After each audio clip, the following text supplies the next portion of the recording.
Hey guys, my name is Brooke and I'm so stoked to celebrate Advent with you this month. Today, I want to share a story in the Bible with you that reflects the everlasting hope and comfort God provides because He's a God who loves so strongly.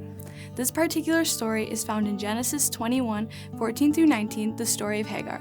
But before reading this to you, I want to give you a little bit of context to our story. Do you remember Abraham and Sarah?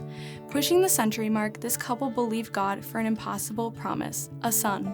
And God was faithful to His promise. But Abraham and Sarah didn't believe God right away. Instead, they decided to take matters into their own hands. And that is where we meet Hagar. Hagar was a servant of Sarah's.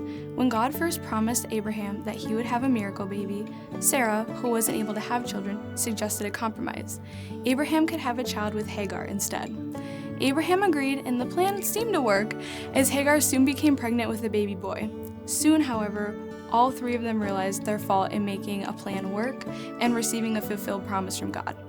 Instead of helping, their plan created a spiral of dysfunction.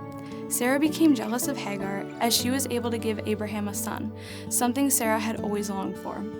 Together with Abraham, Sarah cast Hagar out into the desert twice, once just after Hagar had conceived, and then again after giving birth, which is where we pick up on our story, starting in Genesis 21:16. And it says, "And as she sat there, she began to sob. God heard the boy crying, and the angel of God called to Hagar from heaven and said to her, 'What is the matter, Hagar? Do not be afraid. God has heard the boy crying as he lies there. Lift the boy up and take him by the hand, for I will make him into a great nation.' And God opened her eyes, and she saw a well of water. So she went and filled the skin with water and gave the boy a drink." Hagar was so impacted by God's intervention that she gave God a name, the first time in Scripture that this happens. Genesis 16:13 says, "So she called on the name of the Lord who spoke to her. 'You are a God of seeing,' she said.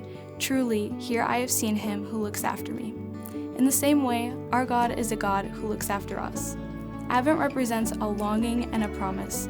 Like Hagar, we sometimes walk in the desert, in desperate need for a cup of cold water. But the promise is there too. When we feel unseen, God sees us. And when we feel unheard, God hears us. He brings us a cup of water and a thrill of hope. Hope has a name, and His name is Jesus. God gave us the gift of His Son to bring us living water and an everlasting hope. And by receiving His Son, we will never have to thirst again, and we will never have to question where our source of hope comes from. Thank you so much for pausing with me for this Advent devotion, and I hope the story of Hagar reminds you of the sweet hope God gives us through His Son, Jesus Christ.